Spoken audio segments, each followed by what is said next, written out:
हाँ जी स्टूडेंट्स, अपनी नेक्स्ट प्रॉपर्टी है ट्रांजिशन एलिमेंट्स की tendency to form complexes. Tendency to form complexes. Complexes word मैं बेटा एक इस तो पहला वाली प्रॉपर्टी च भी यूज़ किया सी ट्रांजिशन एटम्स या sorry transition elements forms coloured ions. ठीक है, तो वो भी मैं तुहानू स्पैशली कहा सी कि ट्रांजिशन एलीमेंट्स इकल्ले नहीं कलर शो करते, जो उन्होंने कंपाउंड या कॉम्पलैक्स फॉर्मेशन हो जाती है then they show some colours. तो हुण टेंडेंसी टू फॉर्म कॉम्पलैक्सिस का मतलब है कि जो ट्रांजिशन एलीमेंट्स ने, फॉर एग्जांपल आयरन है, निकल है, कोबाल्ट है, क्रोमियम है, काफ़ी सारे एलीमेंट्स ने बेटे जिहड़े कि दो चीज़ां नाल जुड़ते हैं। किहड़ियां किहड़ियां बेटा? Anions and neutral ligands. Anions and neutral ligands. Anion का मतलब की है बेटा? जिन्हां दे उपर किहड़ा साइन होएगा? नैगेटिव। न्यूट्रल का मतलब नो साइन। ठीक है, हुण लीगेंड्स की हुंदे ने बेटा? एनीथिंग विच हैज़, लीगेंड्स उसे डिफाइन करते हैं, anything which has tendency to accept electrons, to accept electrons. ठीक है, तो हम जो ट्रांजिशन एलीमेंट्स होंगे ने बेटे आपां नूं सारिआं नूं पता है कि उन्हां कोल की होंदे ने vacant D orbital, sorry vacant d orbitals, और उन्हां दे विच की पे होंदे ने अनपेयर्ड इलैक्ट्रॉन्स। तो ये जो अनपेयर्ड इलैक्ट्रॉन्स ने they can be back donated to the ligands. तो जो ट्रांजिशन एलीमेंट्स अपने इलैक्ट्रॉन्स नूं लीगेंड्स नूं डोनेट कर देंगे है, एज ए रिजल्ट जी चीज़ बनती है दैट इज़ नोन एज कॉम्पलैक्सिस। ठीक है, फॉर एग्जाम्पल असीं जो कोआर्डिनेशन कंपाउंड वाला चैप्टर पढ़ांगे, तुसीं काफ़ी सारे उहदे विच एग्जाम्पल्स पढ़ोगे। मैं लिख रही हाँ जिद्दां दिस इज़ योर हेक्सासाइनोफेरेट 3। हुण इहदी नेमिंग मैं तुहानूं उदों सिखाऊंगी कि ये नाम किद्दां पिया। Next this is your hexammine cobalt 3। ठीक है बेटा, this was hexacyanoferrate 3, this is hexammine cobalt 3। ठीक है, तो हुण इहदे विच बेटा जिहड़ा ये फेरस या कोबाल्ट है this is your transition elements. ठीक है, तो आ जिहड़े ने बेटा तुहाडा CN या NH3। ठीक है, साइनो या amine, these are your ligands. की ने बेटे ये लीगेंड्स। इन्हां विचों जिहड़ा अमाइन है that is your neutral ligand and your cyano is anionic in nature. Minus CN दे उपर -1 साइन हुंदा बेटा, एमाइन दे उपर कोई भी साइन नहीं हुंदा। So this is your anionic ligand and this is your neutral ligand. And transition elements form very stable complexes with these ligands, so they show a tendency to form complexes. तो इन्हां दे reason की ने? Why they show good tendency to form complexes. तो reason दे विच आ जाएगा बेटा, सब तो पहला रीजन इन्हां दा स्मॉल साइज। स्मॉल साइज किहदा बेटा? ट्रांजिशन एलीमेंट्स दा। ठीक है, second high nuclear charge, high nuclear charge. Third हुंदा है availability of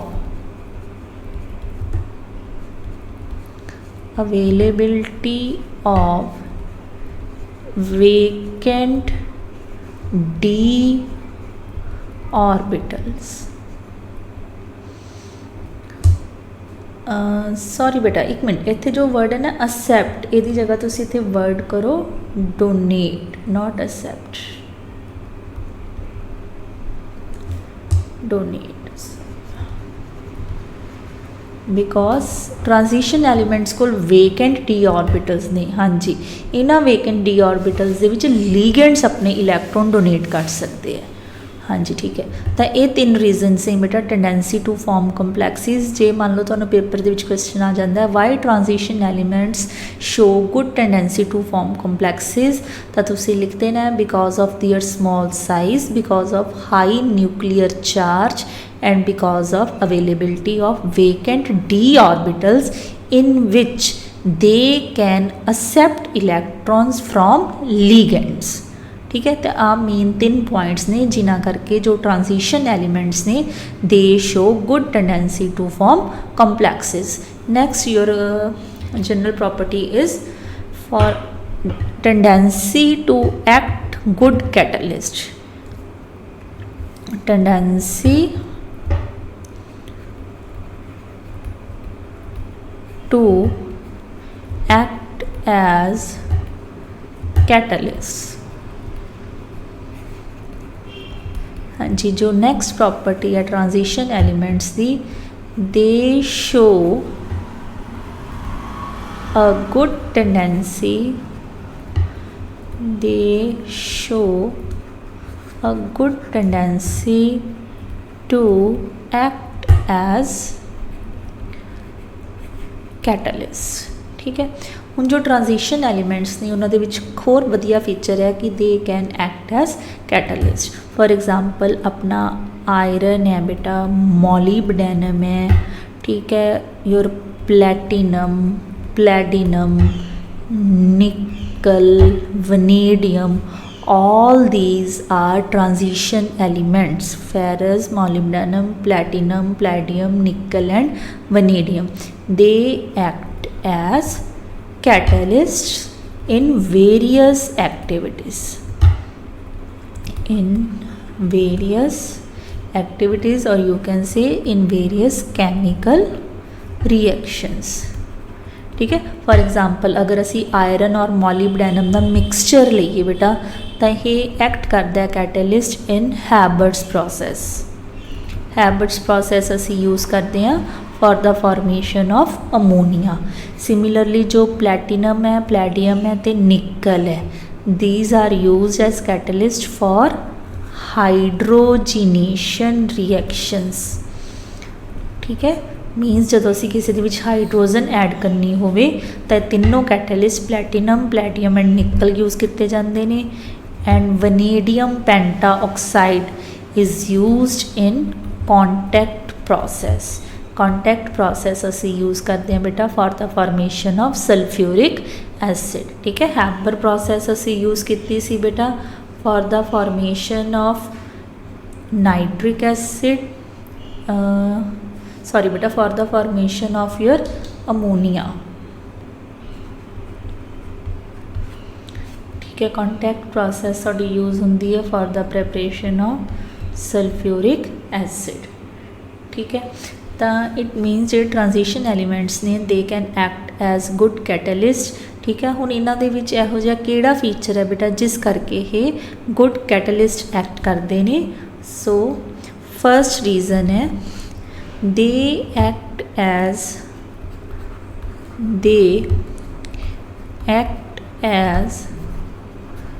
good catalysts by forming the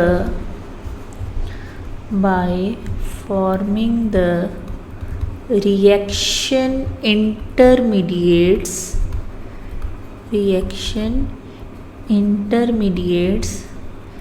with some reactants। These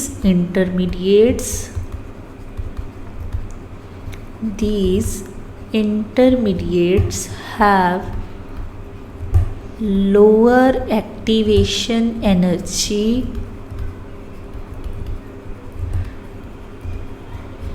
and hence fastly change into products।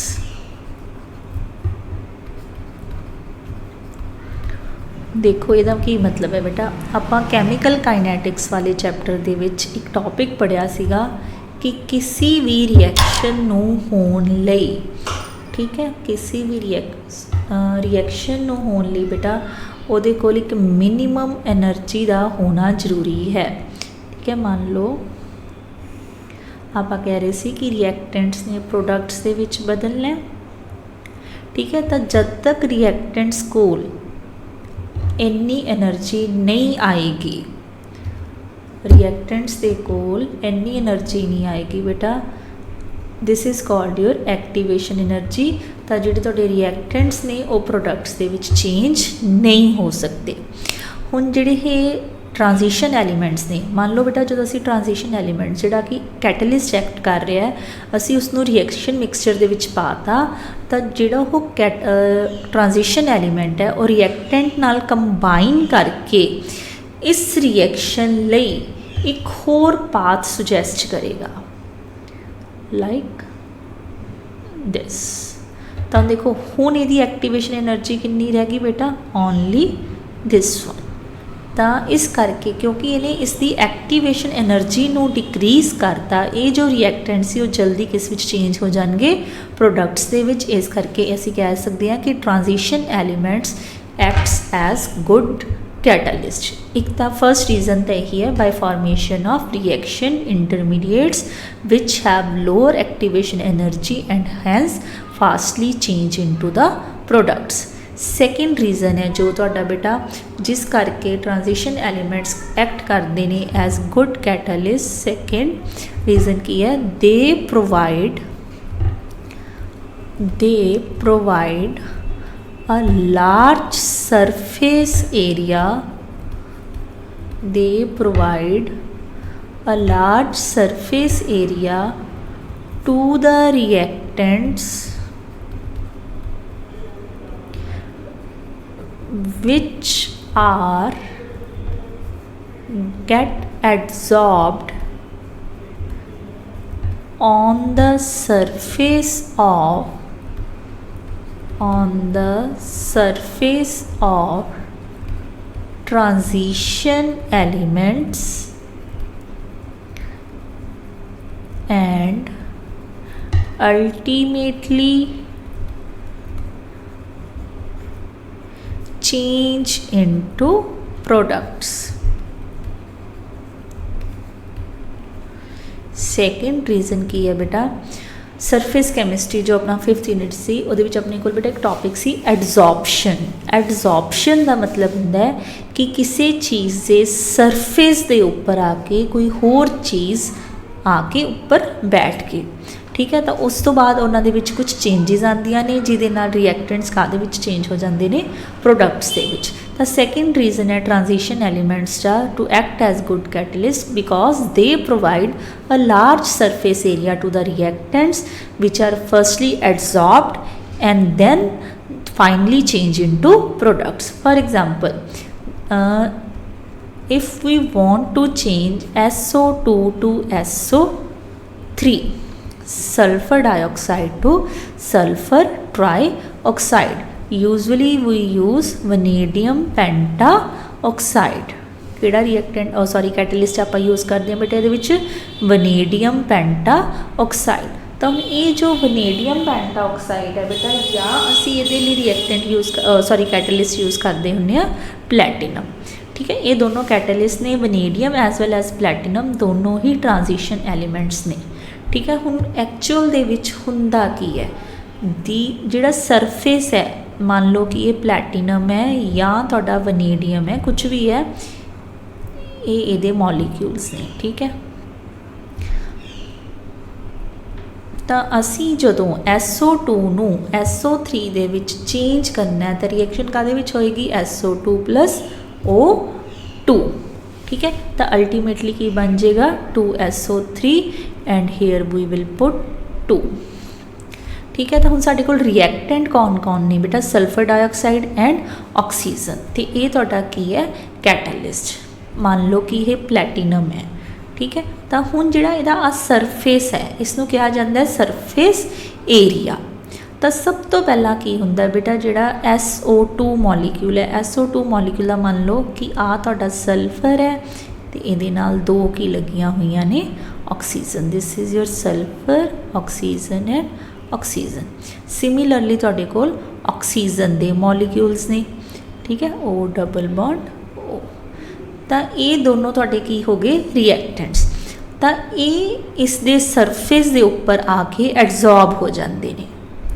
मान लो कि ये तुहाडा बन गया O2 का मॉलीक्यूल, इत्थे आके एडजॉर्ब हो गया, ठीक है।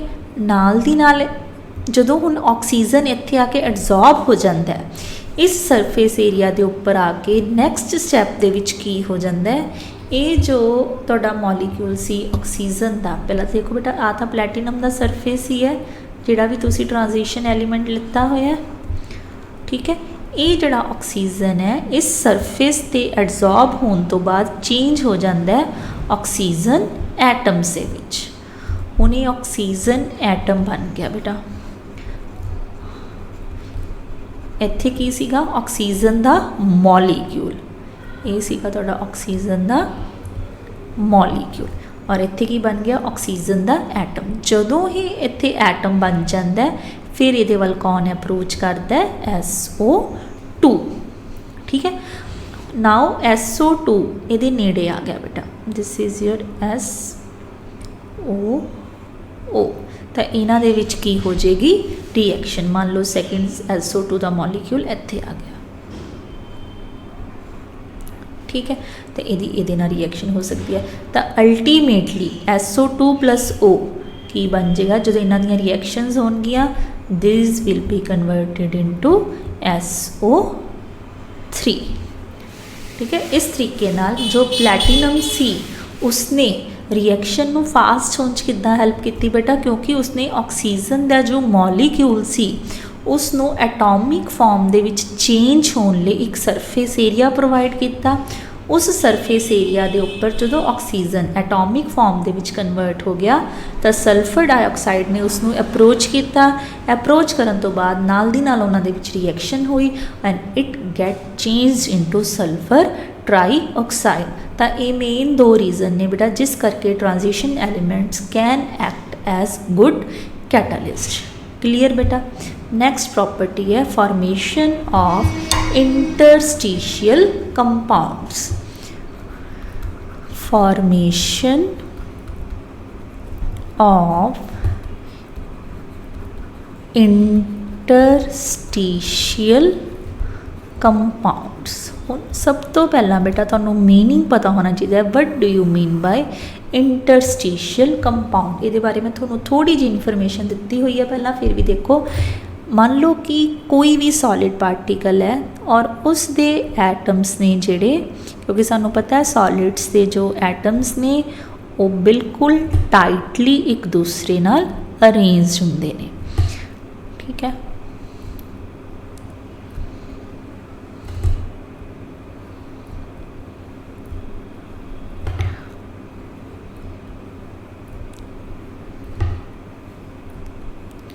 तो मान लो कि कोई भी ट्रांजिशन एलीमेंट का सॉलिड है, ठीक है, मीनस ये उसका क्रिस्टल लैटिस है। क्रिस्टल लैटिस का मतलब होंदा बेटा कि उस दे विच पार्टिकल्स किवें अरेंज ने, ठीक है। तो ये जो ट्रांजिशन एलीमेंट का क्रिस्टल लैटिस है, ठीक है, ये किस चीज़ का बनया होया, ट्रांजिशन एलीमेंट्स का। हुण देखो बेटा ये जो क्रिस्टल लैटिस है इस दे विच जो सेंटर दे विच स्पेस खाली है, जिसनों बेटा हुण मैं रेड कलर ना शो कर रही है, दी स्पेसिस, ठीक है। The spaces are known as interstitial sites. Interstitial का मतलब होंदा बेटा दो जो भी तुहाडे स्फेरिकल पार्टिकल्स आपस दे विच अरेंज ने उन्हां नूं अरेंज करन लगे जो खाली जगह बच रही है, that sites are known as interstitial sites. हुण ट्रांजिशन एलीमेंट्स दे जो है क्रिस्टल लैटिस ने इन्हां दे विच ब्लैंक स्पेसिस बच जांदियां, तां इन्हां ब्लैंक स्पेसिस दे विच आके छोटे एलीमेंट्स और मोस्टली वो किहड़े एलीमेंट्स होंदे ने, small elements of non metals, ठीक है। और बेटे वो ਜਿਹੜੇ ज़्यादा यूजली एग्जिस्ट करते हैं these are hydrogen carbon and boron. ठीक है, ये ਜਿਹੜੇ तीन एलीमेंट्स ने ये ਜਿਹੜੇ एलीमेंट्स ये जाके फिट हो जाते हैं इन्हां क्रिस्टल सॉरी इंटरस्टिशियल साइट्स दे विच। ठीक है, चाहे बोरोन फिट हो जाए, चाहे कार्बन, चाहे हाइड्रोजन। तो जदों ये एलीमेंट्स इन्हां इंटरस्टिशियल साइट्स दे विच फिट हो जाते हैं फिर असी इसनूं की कहना शुरू कर देंगे आ interstitial compound. When small atoms of hydrogen, carbon, boron, etc. got trapped into the interstitial sites of crystal lattice of transition elements, then these compounds are known as interstitial compounds। ठीक है बेटा, तद असी इन्हों किस चीज़ का नाम दे देने इंटरस्टिशियल कंपाउंड्स का। और ये जिहड़े इंटरस्टिशियल कंपाउंड्स हुंदे ने they have different physical properties, they have different physical properties as compared to parent transition element. Parent transition element का मतलब है बेटा जिहड़ा एक्चुअल दे विच क्रिस्टल लैटिस दे विच ट्रांजिशन एलीमेंट प्रेजेंट है।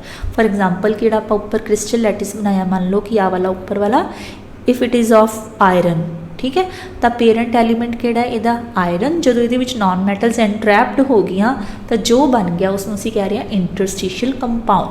और वो जिहड़ा इंटरस्टिशियल कंपाउंड बनेगा बेटा उसदियां जो फिजिकल प्रॉपर्टीज़ ने that will be totally different from the iron but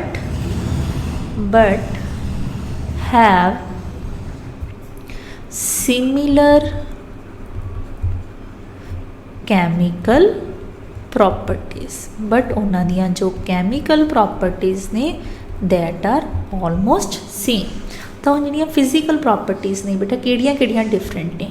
first किहड़ी property इन्हां दी डिफरेंट हो जाती है, they are very hard in nature, hard हो जाते हैं पहला नालों भी ज़्यादा।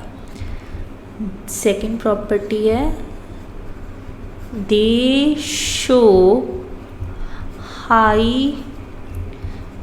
Melting and boiling points. They show high melting and boiling points. Third, they are chemically inert। जेडे ये नवे एलिमेंट कंपाउंड्स बन रहे हैं बेटा दे show very little chemical reactivity. So this is another property of transition elements, formation of interstitial compound. Next, last but not the least property of transition elements, that is your formation of alloys।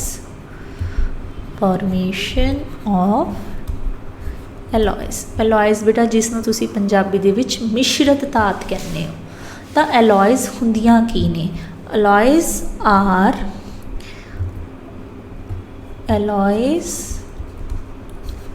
are homogeneous mixtures of two or more than two metals or metals with non-metals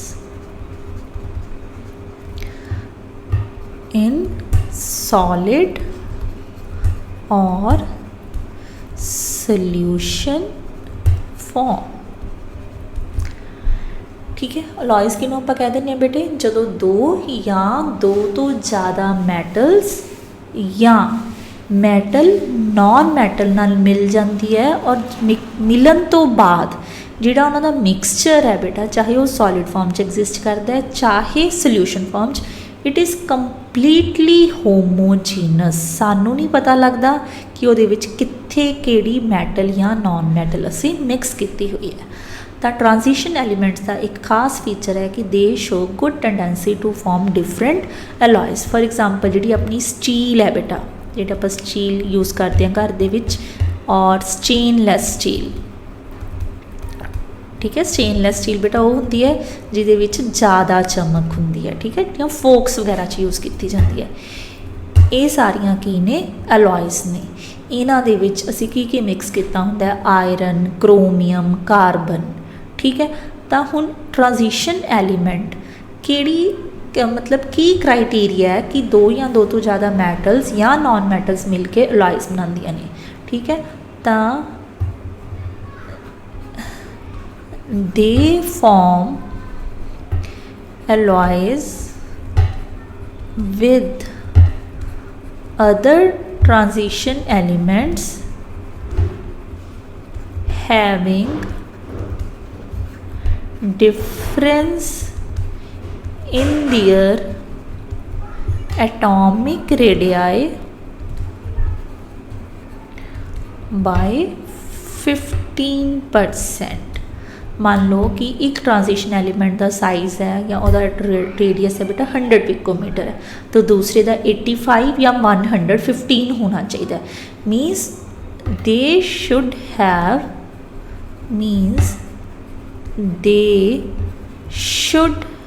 have almost same size, ठीक है। जो उन्होंने size same हो जाता है तो दो या दो तो ज़्यादा मैटल्स या मैटल विद नॉन मैटल्स मिलके की बना देंदियां ने बेटा अलॉयज़, ठीक है। फॉर एग्जाम्पल अगर असी इसनों पिक्चर की फॉर्म च रिप्रजेंट करना हो, मान लो कि कोई क्रिस्टल लैटिस दे विच एक मैटल है, इस तो बाद किते किते असी दूसरी मैटल मिक्स करते,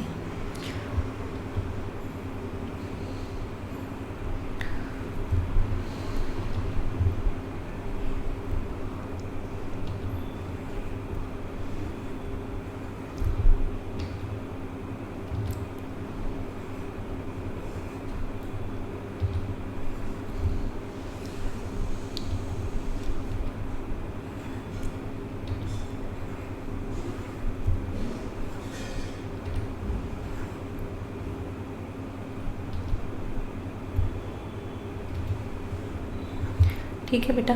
तो इत्थे रैड कलर है जोड़ा वो एक डिफरेंट मैटल नूं शो कर रहा है और ब्लू कलर है जोड़ा वो डिफरेंट मैटल नूं शो कर रहा है। तो ये जी बनी हुई है बेटा एक ही है तुहाडी कोई भी अलॉय, ठीक है। और अलॉयज़ दी जो प्रॉपर्टीज़ नहीं होंदियां नहीं बेटा वो जिहड़ी मैटल्स या नॉन मैटल्स तो मिल के बनी होंदी है उस तो दोनों नालों ही की होंदियां ने सुपीरियर, ठीक है। अलॉय हैज़ प्रॉपर्टी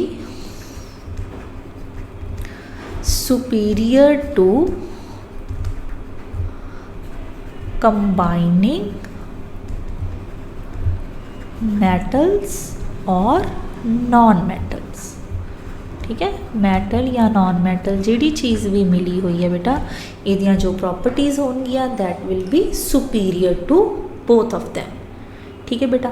इहदे नाल बेटा जो तुहाडा मेन टॉपिक सीगा ट्रांजिशन एलीमेंट्स दा दैट इज़ ऑलमोस्ट फिनिश्ड, ठीक है। नैक्सट जो टॉपिक है बेटा अगर असी पहला वाले सिलेबस के पॉइंट ऑफ व्यू ना चलीए तो साडे कोल सिलेबस दे विच सी potassium dichromate and potassium permanganate, ठीक है। This is your potassium dichromate and this is your potassium permanganate, ठीक है। इन्हां दी डिटेल जो कैमिस्ट्री सी वो साडे सिलेबस दे विच सी, इन्हां दियां प्रैपरेशन एंड इन्हां दियां प्रॉपर्टीज़। बट जो साडे कोल एट प्रेजेंट इनफॉर्मेशन है बेटा, उहदे अकॉर्डिंग इन्हां दियां जो प्रैपरेशन एंड प्रॉपर्टीज़ ने वो सिलेबस का पार्ट नहीं है, ठीक है। तो फिलहाल मैं तो इन्हां दियां प्रैपरेशन ते प्रॉपर्टीज़ नहीं करवाऊँगी, सिर्फ आप इन्हां दियां की डिस्कस करांगे बेटा, इन्हां दियां स्ट्रक्चर्स, ठीक है। तो स्ट्रक्चर्स डिस्कस करन लई तो फस्ट असी करांगे structure of chromate and dichromate ion, ठीक है। क्रोमेट का मतलब होंदा बेटा, chromate means CrO4 2 negative and dichromate का मतलब होंदा है Cr2O7 2 नेगेटिव, ठीक है। तो हुण देखो, अगर आप प्रॉपर्टी डिस्कस करना चाहते हैं, सॉरी स्ट्रक्चर, तो क्रोमेट की स्ट्रक्चर की है। Chromate is tetrahedrally surrounded by 4 oxygen in which 2 oxygens are having negative sign. So this is your structure of chromate ion. Chromate ion का मतलब सिंगल क्रोमियम। डाइक्रोमेट दे विच की हो जाता है बेटा, क्रोमियम क्रोमियम, ठीक है। Oxygen oxygen oxygen, next oxygen oxygen,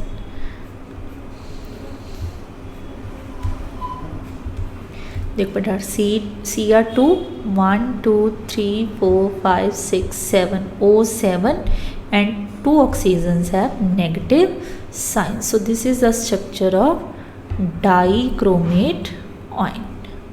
Clear beta, structure of chromate and dichromate ion. Next is structure of permanganate या manganate ion, ठीक है। permanganate means, next is structure of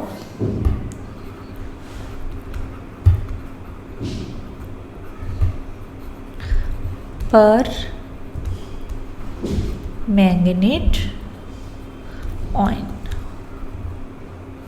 permanganate ion का मतलब होता है बेटा MnO4 नेगेटिव, सेम टू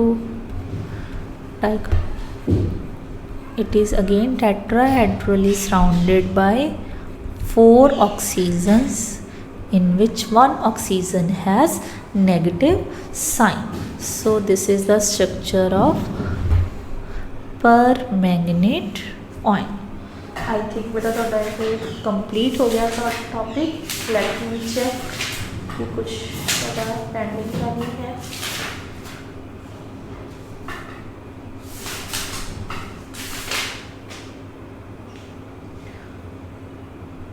हाँ जी बेटा, ये एक उन्होंने दी हुई है स्ट्रक्चर ऑफ मैंगनेट आयन, वो भी कर लें आप। Structure of manganate ion, manganate ion का फॉर्मूला है बेटा MnO4 2 नेगेटिव, तो Mn double bond O carry 2 negative. बेटा देखो, इसनों रट्टा नहीं लगाना, तुसी सिंपली देखो की है, चाहे वो डाइक्रोमेट सी, चाहे क्रोमेट सी, चाहे वो मैंगनेट है या परमैंगनेट, तो टेट्राहेड्रल अरेंजमेंट है। तुसी याद की रखना है कि उस आयन के उपर कितना नेगेटिव साइन है, ठीक है। जो बेटा एक नेगेटिव है तो एक ऑक्सीजन को सिंगल बॉन्ड बना दो और वो उपर नैगेटिव साइन लगा दो, ठीक है। जे 2 नैगेटिव ने तो 2 ऑक्सीजनस या सिंगल बॉन्ड और दोनों के उपर ही नैगेटिव साइन। सिमिलरली जे असी गल करिए क्रोमेट ते डाइक्रोमेट की, क्रोमेट दे विच भी देखो बेटा 2 नैगेटिव सी, तो क्रोमियम के नाल 4 ऑक्सीजनस लगे ने, बट दोवां कोल सिंगल बॉन्ड्स ने हैविंग नैगेटिव साइन। डाइक्रोमेट दे विच उन्होंने एक ऑक्सीजन नूं शेयर कर लिया, ठीक है। बाकी जिहड़ा 2 नैगेटिव ने, हरेक क्रोमियम का एक एक ऑक्सीजन की है ਨੈਗੇਟਿਵ ਸਾਈਨ। ਹੁਣ ਤੁਸੀਂ ਕਹੋਗੇ ਜੀ ਇਹਦੇ ਤੇ ਨੈਗੇਟਿਵ ਕਿਉਂ ਨਹੀਂ ਹੈ, ਬਿਕੋਜ਼ ਬੇਟਾ ਇਸ ਆਕਸੀਜਨ ਨੇ 2 ਬੌਂਡਸ ਬਣਾਈਆਂ ਹੋਈਆਂ ਨੇ। ਅਗਰ ਬੌਂਡ ਸਿੰਗਲ ਹੁੰਦੀ ਤਾਂ ਆਪਾਂ ਨੈਗੇਟਿਵ ਲਗਾਉਣਾ ਸੀ, ठीक है। So this is the structure of chromate, dichromate, manganate and permanganate ions.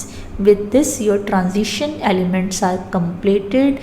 In the next lecture we will start with inner transition elements, or you can say F block elements. ठीक है बेटा, thank you.